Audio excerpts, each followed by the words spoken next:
Plus का नया आविष्कार eco plus hexa power TMT इसकी प्रीमियम क्वालिटी व उन्नत जंग रोधक क्षमता दे बेजोड़ मजबूती। इको प्लस सीमेंट और स्टील, इस पर है देश को भरोसा। खुदी को आजमाया है तो ये अंदाज आया। तुम में भी मैं हूं शुद्ध प्लस पान मसाला। जब पशुओं को मिलेगा प्यार और मिल्को मोर पशु आहार तो दूध बहेगा, मुनाफा बढ़ेगा। मिल्को मोर पशु आहार। आपका मत आपका अधिकार। नमस्कार, लोकमंच न्यूज देख रहे हैं आप। मैं हूं आपके साथ सुरभि राजपूत। लखीमपुर खीरी जिले में चौथे चरण में होने वाले विधानसभा चुनाव को लेकर सभी दलों और निर्दलीय प्रत्याशियों ने चुनावी शोर मचा दिया है। आपको बता दें कि क्षेत्रीय मुद्दों पर पिछले चुनाव जीतने वाले प्रत्याशी अब इस बार जनता के सामने घुटने टेकते हुए नजर आ रहे हैं। पुराने मुद्दों को पूरा कर उन्हें अपने पक्ष में लाने की लगातार कोशिश की जा रही है। जिले में चौथे चरण में विधानसभा चुनाव है। यहाँ पर 23 फरवरी को वोट डाले जाएंगे और 28,02,835 लाख मतदाता अपने मताधिकार का प्रयोग करेंगे। मतदान की तिथि नजदीक बढ़ते ही सभी दलों और निर्दलीय प्रत्याशियों का प्रचार और भी ज्यादा तेज होता जा रहा है। प्रत्याशियों की गाड़ियां कीचड़ और धूल भरे मार्गों पर दौड़ रही है। जिले की 8 विधानसभा सीट क्षेत्रों में स्थानीय अहम मुद्दे हैं। हर बार स्थानीय मुद्दों के निस्तारण करने का संकल्प लेकर नेता सीट तो हथिया लेते हैं, लेकिन लौटकर मुद्दों और अपने किए गए वादों की तरफ मुड़कर नहीं देखते। यही हाल विधानसभा निघासन, पलिया, कस्ता, श्रीनगर, मोहदमी और धौरहरा का भी है। ये सभी विधानसभाएं बाढ़ एवं कटान प्रभावित हैं। क्षेत्र मुद्दों के सहारे पिछले चुनाव में चुनावी वैतरणी पार करने वाले प्रत्याशी भी अब इस बार चुनावी मैदान में ताल ठोक रहे हैं। मुद्दों का 5 सालों में हाल ना निकलने पर भी ये प्रत्याशी अब घुटनों के बल पर मतदाताओं के सामने पहुंच रहे हैं। वो गांव की धूल फांक कर उन्हें अपने पाले में करने और फिर से क्षेत्रीय मुद्दों पर मतदाताओं को मनाने की तमाम तरह की कोशिश में लगे हुए हैं। हर चुनावों में छला जाने वाला मतदाता इस बार खामोश है। इससे प्रत्याशियों के दिलों की धड़कनें जरूर बढ़ने लगी है। स्थानीय मुद्दों को हल कराने का दावा करने में निर्दलीय प्रत्याशी भी पीछे नहीं है। और इस पर हमसे बातचीत करने के लिए चर्चा में शामिल हो गए हैं, उनसे आपका परिचय करा देते हैं। रेहान खान प्रदेश कार्यकारिणी सदस्य समाजवादी पार्टी से हैं। बहुत बहुत स्वागत है सर लोकमंच न्यूज में। जी रेहान जी, सवाल आपसे पहला मेरा यही रहेगा। सीधा सीधा मुकाबला है बीजेपी और समाजवादी पार्टी में। स्थानीय मुद्दे बहुत ज्यादा हावी है, मतदाता बिल्कुल मौन साधे बैठा है। क्या लगता है किसके पक्ष में जाने वाला है नतीजा? उत्तर प्रदेश के अंदर राष्ट्रीय अध्यक्ष अखिलेश यादव जी लगातार जन जन संपर्क कर रहे हैं और गांव-गांव में जा रहे हैं। हर जिले के अंदर जा रहे हैं समाजवादी पार्टी का प्रचार करने के लिए। और जो कोविड जैसी महामारी में जो भारतीय जनता पार्टी अपने घरों से नहीं निकली थी, उस समय राष्ट्रीय अध्यक्ष अखिलेश यादव जी गाँव-गाँव में हर जरूरतमंदों को मदद करने का काम किया था। और जैसे कि आपको सुरभि जी में बता देना चाहता हूँ, जब राष्ट्रीय अध्यक्ष अखिलेश यादव जी कोविड के समय सैकड़ों बसों के साथ अपने जनसमाज को संबोधित करते थे और गरीब जनता को बसों से उनके घर तक की पहुंचाने का काम किया करते थे। और हम लोग गांव-गांव के अंदर, गली-गली के अंदर कोविड जैसी महामारी में जनता के बीच संपर्क बनाए रखते हैं। और आज लखीमपुर के अंदर यह स्थिति है। 8 विधानसभा के अंदर जो राजनाथ सिंह का हेलीकॉप्टर जनता उतरने नहीं दिया गया था, वो एक भीड़ वहाँ 10,000 आदमी की कुर्सी लगाई गई थी, वहाँ 500 आदमी भी नहीं उपस्थित हुआ। तो हेलीकॉप्टर राजनाथ सिंह का चक्कर लगा करके वापस लखीमपुर से चला दिया गया था। ऐसे में लखीमपुर की जनता ने मन पूरी तरीके से बना लिया है। माननीय अब की समाजवादी सरकार बनाना है और 8 विधानसभा के ऊपर समाजवादी परचम लहराने का काम करेंगे। रेहान जी, 2012 से लेकर 17 में आप लोगों की सरकार थी, समाजवादी पार्टी की सरकार थी। उस वक्त भी वही हाल था, अब भी वही हाल है। 8 विधानसभा सीटें, जिसमें से 6 तो ऐसी है जो बाढ़ प्रभावित है, कटान प्रभावित है। क्या किया आप लोगों ने तब? चलिए, अब तो आपने बोला लखीमपुर खीरी का जो मुद्दा है वो बहुत ही ज्यादा गहरा चुका है। विपक्ष के साथ साथ आपके पास भी एक यही वजह है कहीं ना कहीं मौजूदा सरकार को घेरने के लिए। लखीमपुर का जो मेन मुद्दा रहेगा, यहाँ का किसानों का जो 4 किसानों की हत्या कर दी गई है। मंत्री जी के बेटे जो लगातार जनता के बीच आक्रोश भरा हुआ है। आशुतोष मिश्रा जी को अब इस समय हाई कोर्ट से जमानत भी मिल चुकी है। वो तो फैसला किसान कोर्ट का करेगा पूरे- ना सर, वो तो फैसला कोर्ट के हाथ में है। कोर्ट के हाथ में है, मगर जनता के अंदर बहुत ही आक्रोश प्राप्त है, जो कि अभी इसी से तरफ से जोड़ा जा रहा है। 9 बार के विधायक, 2 बार के सांसद जनाब आजम खान साहब के ऊपर मुर्गी चोरी, बकरी चोरी का इल्जाम लगा करके वो 2 साल से जेल के अंदर बंद है। और आशीष मिश्रा 4 हत्या करने के बाद, मुख्य आरोपी होने के बाद कोर्ट ने उनको जमानत दे दिया। किसके ऊपर मुर्गी चोरी जनता- बकरी चोरी का आरोप लगा?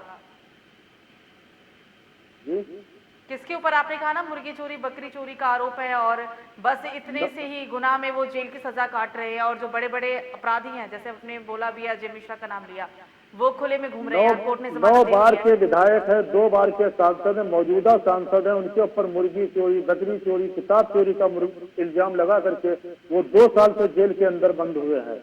और जो 4 किसानों की हत्या करने वाले आशीष मिश्रा को कोर्ट ने जमानत दे दिया है। जनता के अंदर बहुत आक्रोश है, बहुत ही। इसका 23 मार्च को जनता एकदम से मन बना लिया, इनको मुंहतोड़ जवाब देने का काम करेंगे। कौन कौन से मुद्दे होंगे समाजवादी पार्टी के पास? जनता के बीच आप लगातार जा रहे हैं, आप देख रहे हैं कि जब चुनाव होते हैं तो उस वक्त तमाम पार्टियां किस तरीके से जनता के आगे घुटने टेकती है, हाथ जोड़ के वोट मांगती है, लेकिन जीतने के बाद कोई नहीं पूछता। हमारा मेन मुद्दा यह रहेगा, किसानों की मदद करना, किसानों की आय कैसे दुगनी की जाएगी, किसानों का कर्ज माफी किया जाएगा, 300 यूनिट बिजली फ्री दी जाएगी, 14 दिन के अंदर किसानों का पेमेंट किया जाएगा, और जितनी सुविधाएं हम लोग किसानों को, गरीबों को और अच्छी रोजगार निकाल के नौकरी भी इनको देने का काम करेंगे समाजवादी पार्टी। यही हमारा मेन मुद्दा है। भारतीय जनता पार्टी के पास कोई मुद्दा नहीं है, सिर्फ हिंदू मुस्लिम मुद्दा यही इनके पास आपकी बातों में यही सिर्फ गाँव किसानों में का कर जिक्र रहे था, हैं। किसान के अलावा जो लखीमपुर के अंदर इनको घुसने नहीं दिया जा रहा, भारतीय जनता पार्टी नेताओं को भगाया जा रहा, बड़े बड़े मुख्यमंत्री तक की मार के भगाए जा रहे हैं, गांव के अंदर नहीं घुसने दिया जा रहा। अभी आपने किसानों का जिक्र किया कि किसानों की आय दुगुना करेंगे, लेकिन जिले के अंदर बेरोजगारी भी है, महंगाई भी बढ़ती जा रही है, रोजगार नहीं है लोगों के पास। आपने देखा कि 6 विधानसभा सीट ऐसी है जहां पर बाढ़ की समस्या है, कटान से लोग प्रभावित है। ऐसे लोगों के लिए क्या करेंगे? सबसे पहले किसानों का हम 14 दिन के अंदर गन्ना का भुगतान करेंगे, किसानों को बकाया बिजली बिल माफ करेंगे, इनको सिंचाई बिजली मुफ्त करेंगे, एमएसपी गारंटी पर इनको अच्छी इनकी कीमतें फसलों की मिलेंगी। हमारे पास यही मुद्दे लेकर के हम जनता के बीच जा रहे हैं। जनता अपना पूरा मन बना लिया है समाजवादी सरकार बनाने का। सपा अध्यक्ष अखिलेश यादव ने जब एक घोषणा पत्र अभी लास्ट टाइम जारी किया तो उस वक्त सत्य वचन और झूठ वादे के नाम से एक घोषणा पत्र था, और इसमें भी किसानों के लिए बहुत कुछ था। सिर्फ एक मुद्दा किसान का ही रह गया है क्या सर, कि सिर्फ किसानों के लिए ही करेंगे और बाकी के लोग हैं जो बाकी के मुद्दे हैं उनका क्या? जैसे कि आप जान पा रहे हैं, जैसे हमने 20 लाख युवाओं को रोजगार देने की बात की है, उनको रोजगार भी दिया जाएगा, नौकरी भी बहुत बड़े पैमाने पर निकाली जाएंगी, उनको भी दिया जाएगा। कानून व्यवस्था की बदहाली वो भी ठीक करने का काम समाजवादी पार्टी करेंगे। जो हमने 500 रुपये पेंशन महीना देते थे, अब उसको पेंशन को 1500 रुपये महीना बढ़ाने का काम किए हैं। हर वर्ग के, हर लोगों के लिए हमारे पास रोजगार होगा। हमारा यही मुद्दा होगा, चुनावी मुद्दा यही।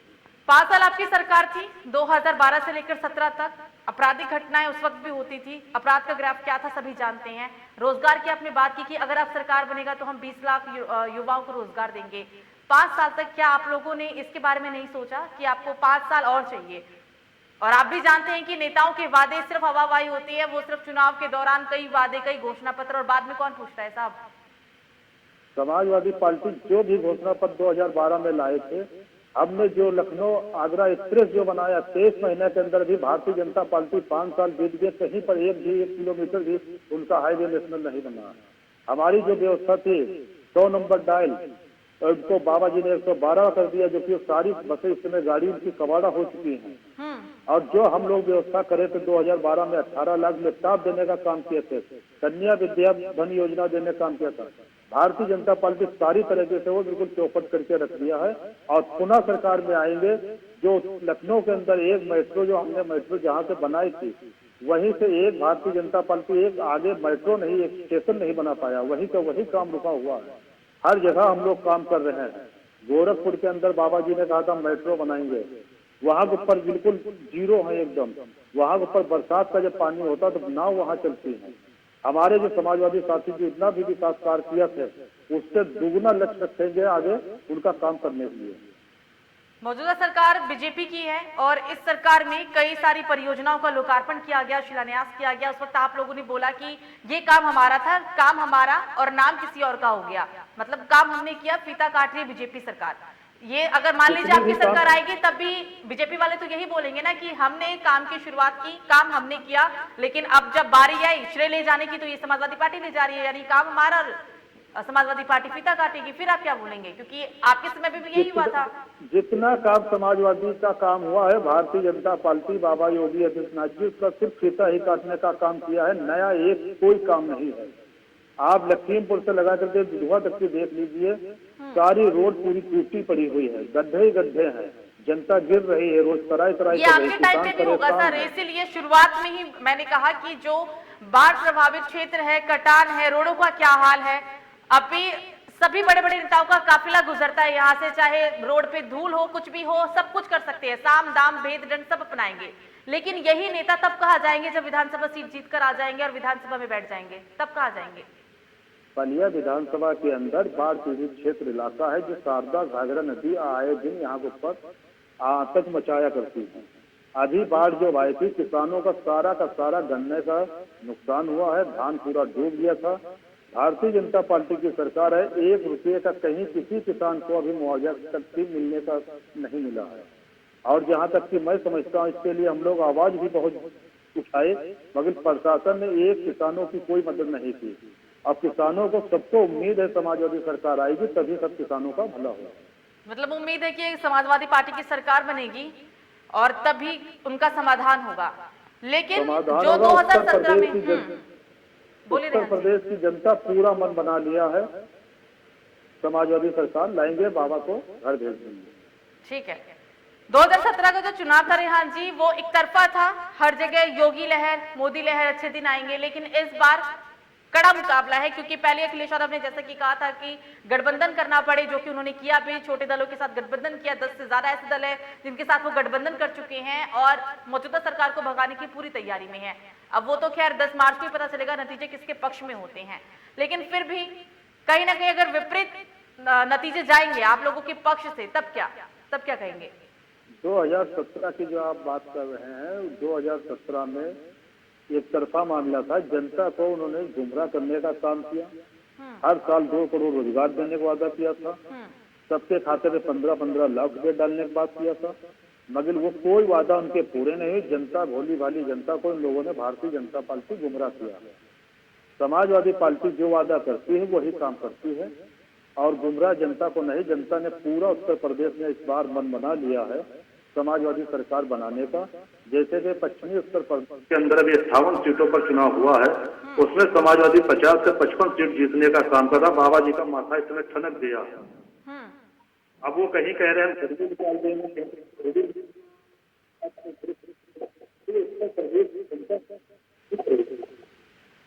रेहान जी, चुनाव में अमूमन ये होता है कि जो घोषणाएं की जाती हैं कि आपराधिक छवि वाले जो भी लोग हैं उन्हें टिकट नहीं देना, लेकिन होता कुछ और है। आप देखेंगे कि आपराधिक छवि वाले लोगों को, कितने लोगों को टिकट मिला है, चाहे वो बीजेपी हो, चाहे वो सपा हो, चाहे तमाम दल हो।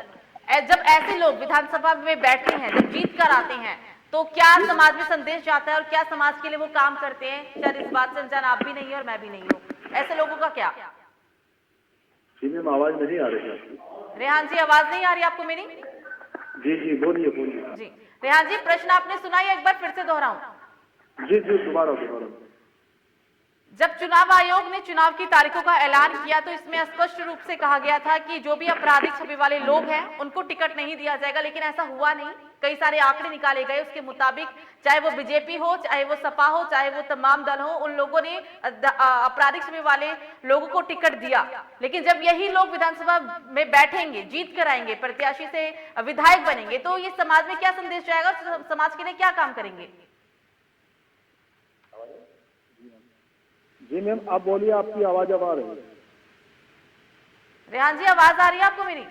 जी आ रही है। अब बोलिए रेहान जी, जिन लोगों के ऊपर मुकदमे दर्ज हैं और उन लोगों को समाजवादी पार्टी ने टिकट दिया है, मैं आपको आंकड़ा भी बता सकती हूँ, जब यही लोग जीतकर विधानसभा में बैठेंगे तो जनता के बीच क्या संदेश आएगा और क्या काम करेंगे? जनता मैम बहुत समझदार है। जनता देख रही, योगी आदित्यनाथ मुख्यमंत्री जी के ऊपर 7 से ज्यादा मुकदमे हैं। उनके डिप्टी सीएम केशव प्रसाद मौर्य जो उनके ऊपर मुकदमे हैं, उनके दागी मंत्रियों के ऊपर मुकदमे हैं। समाजवादी पार्टी साफ सुथरी छवि के मंत्रियों को, प्रत्याशी को टिकट दिया है इस बार। किसी के ऊपर कोई ऐसा आरोप नहीं है, जो भी है मुकदमे न्यायालय में चल रहे हैं। जब न्यायालय निर्णय लेगा तब उसको करेंगे, मगर यहाँ के ऊपर तो मुख्यमंत्री जी अपने ही मुकदमे अपने वापस ले रहे हैं, जो इतिहास में कभी पहली बार कोई भी मुख्यमंत्री ऐसा नहीं किया है। जो योगी आदित्यनाथ जी ने अपने ही मुकदमे अपने आप वापस। अखिलेश यादव पर इस वक्त 3 मुकदमे चल रहे हैं।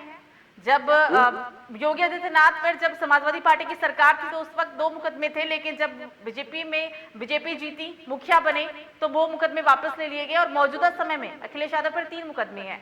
फिर भी वो विधानसभा चुनाव लड़ रहे हैं, फिर भी वो मुख्यमंत्री के दावेदार हैं और मुख्यमंत्री बनेंगे अगर जीतती है समाजवादी पार्टी तो। उस समय 3 मुकदमे, 53 मुकदमे योगी जी के ऊपर थे, 53 मुकदमे वापस लिए गए हैं। समाजवादी पार्टी में कोई ऐसा दागी मंत्री नहीं है, ना कोई विधायक रहा, जो भी रहा वो जेल के अंदर गया। मुख्यमंत्री अखिलेश यादव जी ने उनके ऊपर कड़ी कार्रवाई की और उन लोगों को टिकट देने से मना भी कर दिया गया। ठीक है रेहान जी, आखिरी सवाल। चुनाव चल रहा है, सीधी टक्कर है, जैसे कि शुरुआत में ही कहा मैंने। चुनाव जीतेंगे तो क्या करेंगे जनता के लिए, किसानों के लिए आपने बहुत कुछ बोला, युवाओं के लिए क्या करेंगे, बेरोजगारी को कैसे कम करेंगे, महंगाई को कैसे कम करेंगे और क्या क्या परियोजना लेकर आएंगे? सरकार बनती है, जैसे सरकार बनेगी पहली कैबिनेट के अंदर 20 लाख युवाओं को रोजगार दिया जाएगा। 69,000 शिक्षक भर्ती जो है वो भी भर्ती बहाल की जाएंगी और बड़े पैमाने पर जब तक कि जिन लोगों को नौकरी नहीं मिलेगी उनको 5,000 रुपया भत्ता, बेरोजगारी भत्ता देने का समाजवादी सरकार काम करेगी। बिल्कुल बिल्कुल रेहान जी, कीमती समय देने के लिए बहुत बहुत शुक्रिया। ये थे हमारे साथ रेहान खान, प्रदेश कार्यकारिणी सदस्य समाजवादी पार्टी से। तो लखीमपुर खीरी में चौथे चरण में चुनाव है। यहाँ पर 23 फरवरी को चुनाव होगा और मतदाता अपने मताधिकार का प्रयोग करेंगे। जो चुनाव के रिजल्ट है यानी कि नतीजे 10 मार्च को आएंगे और 10 मार्च के बाद ही पता चलेगा कि यूपी की सत्ता पर कौन बैठता है और मुख्यमंत्री की कुर्सी पर कौन काबिज होगा, योगी आदित्यनाथ या फिर अखिलेश यादव। फिलहाल अभी के लिए मुझे दीजिए इजाजत, नमस्कार।